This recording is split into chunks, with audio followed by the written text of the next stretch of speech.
आप भी जानते हैं कि बिना वोकैबुलरी के इंग्लिश स्पोकन करना बहुत मुश्किल है। इंग्लिश स्पोकन करने के लिए आपको वोकैबुलरी अच्छे से आनी चाहिए, आपको कम्प्लीटली आनी चाहिए। चलिए करते हैं आज आपकी इंग्लिश वोकैबुलरी को मजबूत। आज मैं आपको कुछ ऐसे वर्ड्स बताऊंगी जो आपकी डेली लाइफ में, आपकी डेली लाइफ रूटीन में बहुत ज़्यादा काम आने वाले हैं, जैसे फॉरगेट, वीक या ऑफन। ऐसे और भी वर्ड्स हैं जो आज मैं आपको कम्प्लीटली सिखाऊंगी। हमें ये वर्ड्स पता तो होते हैं, बट उसे प्रोनाउंस करना, उसे कैसे यूज़ करना है, कन्वर्सेशन में उसे किस तरह इस्तेमाल करना है, वो हमें नहीं पता होता है। तो आपको चिंता करने की ज़रूरत नहीं है, क्योंकि मैं आपकी इंग्लिश टीचर आपके साथ हूँ। आ जाइए बातें कम करते हुए वीडियो को स्टार्ट करते हैं। हमारा फर्स्ट वर्ड है फॉरगेट। फॉरगेट का मतलब होता है भूलना या भूल जाना। वैसे तो भूलना या भूल जाना एक ही है, पर मैं आपको बता दे रही हूँ जिससे आपको कन्फ्यूज़न ना हो। इसका मतलब होता है किसी जानकारी, घटना या व्यक्ति को याद ना रख पाना या फिर जानबूझकर दिमाग से निकाल देना। भूल जाना को हम कहेंगे फॉरगेट। इसका मैं आपको एग्जाम्पल बताती हूँ जिससे आपको पता चल जाएगा कि आप इसे किस तरीके से यूज़ कर सकते हैं। मैं उसका नाम भूल गया। I forget his name. I forget his name. अपनी चाबियाँ मत भूलना। Don't forget your keys. Don't forget your keys. I hope आपको ये समझ में आ गया होगा। चलिए नेक्स्ट देखते हैं। हमारा नेक्स्ट वर्ड है वीक। वैसे तो इसकी मोस्ट कॉमन मीनिंग होती है कमज़ोर, बट आप इसे दुर्बल, निर्बल या फिर नाजुक भी कह सकते हैं। जब हमारी बॉडी में या फिर जब हमारे शरीर में किसी चीज़ की कमी होने लगती है, तब हम कमज़ोर पड़ने लगते हैं ना, हमारे अंदर वीकनेस आने लगती है। और इसके मल्टीपल तरीके हैं इसे यूज़ करने के, जैसे पढ़ाई में कमज़ोर होना या कोई काम में कमज़ोर होना। इस तरीके से कमज़ोर का मतलब होता है वीक। इसका मैं आपको एग्जाम्पल बताती हूँ। वह चलने में कमज़ोर है। He is week in walking. He is week in walking. ज़रूरी नहीं है कि हम इसे किसी इंसान पर ही यूज़ करें, किसी ह्यूमन पर ही यूज़ करें। इसे यूज़ करने के मल्टीपल तरीके हैं। इच्छा शक्ति पर यूज़ करना या फिर इसे किसी ऑब्जेक्ट पर यूज़ करना। जैसे मुझे हल्की कॉफ़ी पसंद है। I like weak coffee. I like weak coffee. इसका वैसे तो मतलब कमज़ोर है, बट आप अपने सेंटेंस के हिसाब से इसे कहीं भी चेंज कर सकते हैं। चलिए आगे बढ़ते हैं। हमारा नेक्स्ट वर्ड है ऑफन। ऑफन का मतलब होता है अक्सर या फिर बार बार होना। कोई काम कई बार या फिर अक्सर होना। जब कोई चीज़ कई बार होती है उसे ऑफन कहते हैं। मैं अक्सर उसे देखती हूँ। I often see him. इस तरह से अक्सर का मतलब होता है ऑफन। चलिए अब 2-3 एग्जाम्पल देख लेते हैं। आप वहाँ कितनी बार जाते हैं? How often do you go there? How often do you go there? लोगों को अपनी आज़ादी के लिए बार बार लड़ना पड़ता है। People often have to fight for freedom. People often have to fight for freedom. Let's move forward. Next word है हमारा ऑब्जर्व। ऑब्जर्व का मतलब होता है निगरानी करना, किसी चीज़ को समझना या ध्यान से देखना। जैसे हम शांति से कभी किसी के बिहेवियर या हरकत को समझते हैं, है ना, इस तरीके से जैसे वह सब कुछ देखता है या वह सब कुछ समझता है, इसे हम कहेंगे ही ऑब्जर्व्स एवरीथिंग। ही ऑब्जर्व्स एवरीथिंग। इसके मल्टीपल एग्जाम्पल्स हैं, मैं आपको बताती हूँ। उसने एक अजीब आवाज़ पर ध्यान दिया। He observed a strange sound. He observed a strange sound. और हो सकता है बच्चे अपने माता पिता को देखकर ही सीखते हैं। Children learn by observing their parents. Children learn by observing their parents, है ना। तो इस तरीके से आप इसे सेंटेंस में यूज़ कीजिए। चलिए आगे बढ़ते हैं। हमारा नेक्स्ट वर्ड है ऑब्सेशन। ऑब्सेशन का मतलब होता है जुनून, सनक या धुन, जो एक तरह का अनहेल्दी लगाव होता है, जैसे भूत सा सवार हो जाना। जैसे किसी व्यक्ति या चीज़ के बारे में लगातार सोचना या उससे बिल्कुल लगाव हो जाना। जैसे सफाई या गेम में जुनूनी होना, जो इंसान के लाइफ पर हावी हो जाता है। आई होप आपको ये समझ में आ रहा होगा मैं आपको किस तरीके से समझा रही हूँ। मैं आपको आसान भाषा में समझा रही हूँ ताकि आपको ये अच्छे से आपके दिमाग में घुस जाए। अभी मैं इसका आपको एग्जाम्पल्स भी दे देती हूँ। उससे सफाई का जुनून है, मतलब उससे सफाई से इतना लगाव है कि वो हर चीज़ बार बार साफ करती रहती है, तो उसे सफाई का जुनून है, जिसे हम कहेंगे she has an obsession with cleanliness. She has an obsession with cleanliness. Another example, उसका काम उसके लिए एक जुनून बन गया है। His work has become an obsession for him. His work has become an obsession for him. Okay, so चलिए आगे बढ़ते हैं. देन है हमारी लिस्ट में रिवेंज. रिवेंज का मतलब होता है बदला लेना या प्रतिरोध लेना. यानी जब आपको कोई चोट पहुंचाता है तो आप भी उसे उसी तरह चोट पहुंचा कर या नुकसान करके अपना हिसाब बराबर करते हैं, है ना. आपने भी कभी ना कभी किससे बदला लिया होगा, चाहे मजाक में या फिर गुस्से में.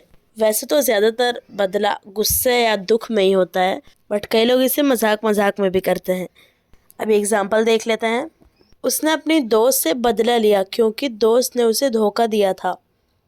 She took revenge on her friend because she betrayed her. She took revenge on her friend because she betrayed her. There is one more example. सफलता सबसे अच्छा बदला है. Success is the best revenge. Success is the best revenge. ये एक तरीके से motivational sentence हो गया आप सभी के लिए. अगर आपके साथ कोई बुरा करता है तो आप सक्सेस होकर अपना बदला ले सकते हैं. सबसे अच्छा बदला लेने का तरीका. एनीवे, आगे बढ़ते हैं.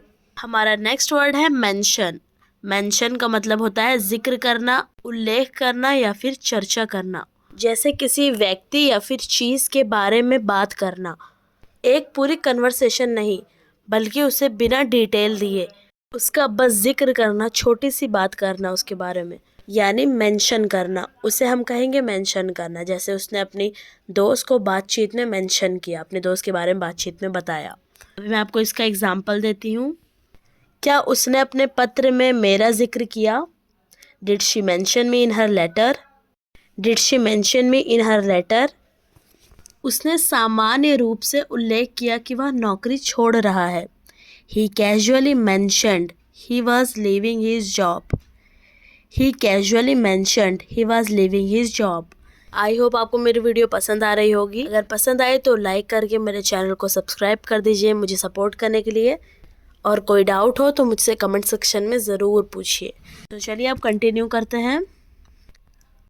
नेक्स्ट वर्ड हमारे पास है एटलीस्ट. एटलीस्ट का मतलब होता है कम से कम या फिर किसी भी तरह. जैसे कम से कम 5 लोग चाहिए.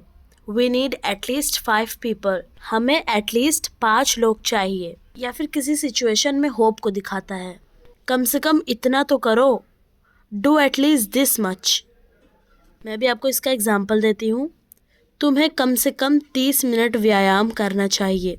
You should exercise for at least 30 minutes. You should exercise for at least 30 minutes. उसने किसी भी तरह काम पूरा किया. ही finished the work at least. He finished the work at least. तो आपको डिफरेंस पता चल ही गया होगा. सो चलिए अभी नेक्स्ट वर्ड देख लेते हैं. नेक्स्ट वर्ड है अवेलेबल. अवेलेबल का मतलब होता है उपलब्ध, मौजूद या मिलने वाला.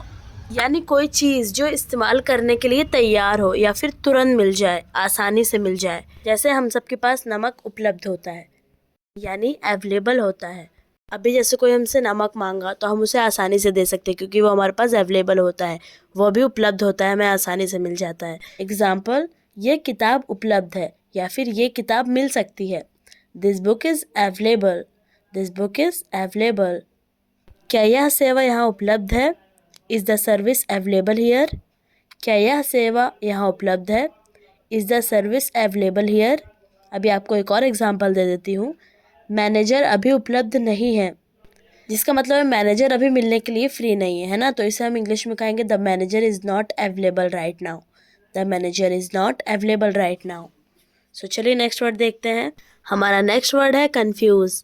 कन्फ्यूज़ का मतलब होता है भ्रमित, उलझना या चकरा देना. जैसे कोई व्यक्ति समझ नहीं पाता है कि उसे क्या करना है या क्या हो रहा है. जैसे हमें किसी ने कोई बात बताई और वो हमें समझ नहीं आई, तो उस बात ने हमें उलझन में डाल दिया, उस बात ने हमें कंफ्यूज कर दिया. इस तरीके से कंफ्यूज होते हैं. और जैसे कोई इंसान ने बहुत सारी बात हमें एक साथ बता दी, जैसे 3-4 बात एक साथ ही बता दी, तो वो हमें समझ नहीं आई, तो उसे कहेंगे कंफ्यूज होना. Let me show you the examples. यह रास्ता मुझे कंफ्यूज कर रहा है. This road is confusing me. This road is confusing me. और जैसे तुम्हारी बातों ने मुझे उलझन में डाल दिया. Your words have confused me. Your words have confused me. तुम मुझे अपनी बहन समझकर भ्रमित हो रहे हो. You are getting confused by mistaking me for your sister. You are getting confused by mistaking me for your sister. तो इस तरीके से हम कन्फ्यूज़ को यूज़ करते हैं। आपने कहीं ना कहीं ज़रूर सुना होगा कन्फ्यूज़ वर्ड। इसे बहुत लोग यूज़ करते हैं डेली लाइफ में, क्योंकि ये बिल्कुल कॉमन वर्ड है जिसे आप बिना इंग्लिश के बोल सकते हैं, बिना इंग्लिश सीखे बोल सकते हैं। जैसे मैं भ्रमित हूँ, इसे ज़रूरी नहीं है कि आप बोले आई एम कन्फ्यूज्ड, बल्कि आप इसे इस तरह बोल सकते हैं कि मैं कन्फ्यूज्ड हूँ। तो आप समझ रहे होंगे कि मैं क्या बताने की कोशिश कर रही हूँ, कि इसके लिए आपको इंग्लिश आना ज़रूरी नहीं है। ये वर्ड्स आप सीख लो, वोकैबुलरी सीख लो, आप अपनी बातों में इसे इंक्लूड कर लो, अपनी नॉर्मल बातचीत में इसे शामिल कर लो। सो चलिए आगे बढ़ते हैं। नेक्स्ट वर्ड यहाँ पर हमारे पास है सपोर्टर। सपोर्टर का मतलब होता है समर्थक, मददगार या साथ देने वाला। वो व्यक्ति जो किसी व्यक्ति, विचार या काम में साथ दे। कोई इंसान जो दूसरे इंसान को सहारा दे या उसकी तरफदारी करे। जैसे कोई दोस्त जो एक दूसरे को सपोर्ट करते हो, एक दूसरे को सहारा देते हो या एक दूसरे का साथ देते हो। या तो कोई एक्टर, एक्ट्रेस या सिंगर का फैन उसका समर्थक होता है, जो उस व्यक्ति का पूरा मजबूती से साथ देता है, वही उसका सपोर्टर कहलाता है, उसका साथ देने वाला कहलाता है। जैसे वह क्रिकेट टीम का बड़ा समर्थक है। He is a big supporter of the cricket team. He is a big supporter of the cricket team.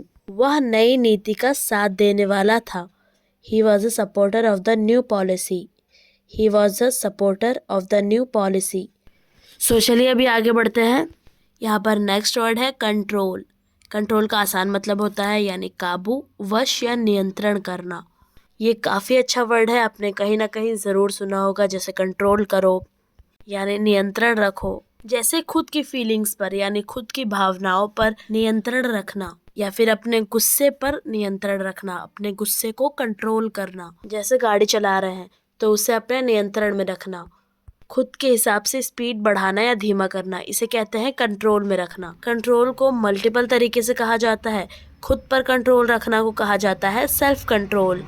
स्थिति को कंट्रोल करने को कहा जाता है सिचुएशन कंट्रोल। किसी मशीन या सिस्टम पर कंट्रोल करने को कहा जाता है सिस्टम कंट्रोल, एक्सेट्रा एक्सेट्रा। ऐसे और भी हैं, बट मैंने आपको अभी 2-3 बताए हैं, वरना वीडियो बहुत लंबी हो जाएगी। अभी मैं आपको इसका एग्जाम्पल भी दे देती हूँ, जिससे आपको ये कम्प्लीटली समझ में आ जाएगा। सेल्फ कंट्रोल के लिए एग्जाम्पल है, अपने गुस्से पर नियंत्रण रखो। Keep control over your anger. Keep control over your anger. Situation control के लिए हमारे पास एग्जाम्पल है, स्थिति अब नियंत्रण में है। The situation is now under control. The situation is now under control. I have example for system control also. वह मशीन को नियंत्रण कर रहा है। He is controlling the machine. He is controlling the machine. Hopefully ये तीनों में आपको डिफरेंस अच्छे से पता चल ही गया होगा। तो चलिए अब आगे बढ़ जाते हैं। हमारे पास नेक्स्ट वर्ड है अगेन। अगेन का मतलब होता है फिर से, दोबारा या एक बार और। यानी कोई काम जो पहले से हो चुका है उसे एक बार और करना, यानी वो काम का दोहराया जाना। यानी कोई काम या घटना जो एक से ज़्यादा बार हो। जैसे मैं फिर आऊँगा, आई विल कम अगेन। जैसे आप किसी बच्चे को पढ़ा रहे हैं तो आप उसे कहेंगे उसे फिर से लिखो, इसे इंग्लिश में कहेंगे राइट इट अगेन। वहीं पे बार बार, इसे हम कहेंगे अगेन एंड अगेन। जैसे कोई काम बार बार हो रहा है, जैसे मैंने तुमसे बार बार कहा था, I told you again and again. I told you again and again. अभी मैं आपको एग्जांपल्स दे देती हूँ। मैं इसे फिर से करूँगा, I will do it again. I will do it again. उसे फिर से देर हो गई, she was late again. She was late again. आपको ये समझ में आ ही गया होगा, बहुत इजी और अच्छा वर्ड है। सो चलिए अभी आगे बढ़ते हैं। सो लिस्ट में नेक्स्ट वर्ड है इनफ। इनफ का मतलब होता है पर्याप्त, काफ़ी या फिर बस। यानी जितना चाहिए या जितनी ज़रूरत है उतना ही, ना उससे ज़्यादा ना उससे कम, बस बराबर। ये दिखाता है कि कोई चीज़ ज़रूरत के हिसाब से पूरी है और बस और नहीं चाहिए। जैसे मेरा पेट भर गया या फिर मुझे और नहीं चाहिए, इसे हम कहेंगे I have had enough. I have had enough. Enough मतलब बस हो गया, अब इससे ज़्यादा ज़रूरत नहीं है। तो इनफ का मतलब आपको समझ में आ गया होगा। अभी मैं आपको इसका एग्जाम्पल भी दे देती हूँ, जिससे आपको ये और अच्छे समझ में आ जाएगा। आज के लिए बस इतना काफ़ी है। That's enough for today. That's enough for today. और बस बहुत हो गया, अब और नहीं। ये दिखाता है जब किसी चीज़ से तंग आ जाना। इसे हम कहेंगे that's enough, no more. That's enough, no more. One more example, मैं समझने के लिए काफ़ी बड़ा हूँ। I am old enough to understand. I am old enough to understand. तो इनफ को इस तरह यूज़ करते हैं। सो आज के लिए बस इतना ही। आई होप आपको सब अच्छे से समझ में आ गया होगा। अगर आपको कुछ समझ में नहीं आया तो आप मुझसे कमेंट सेक्शन में ज़रूर पूछिएगा। मैं आपको रिप्लाई दूंगी और आपका डाउट दूर करने की कोशिश करूंगी। सो चलिए अब नेक्स्ट वीडियो में मिलते हैं। तब तक के लिए टेक केयर, बाय बाय।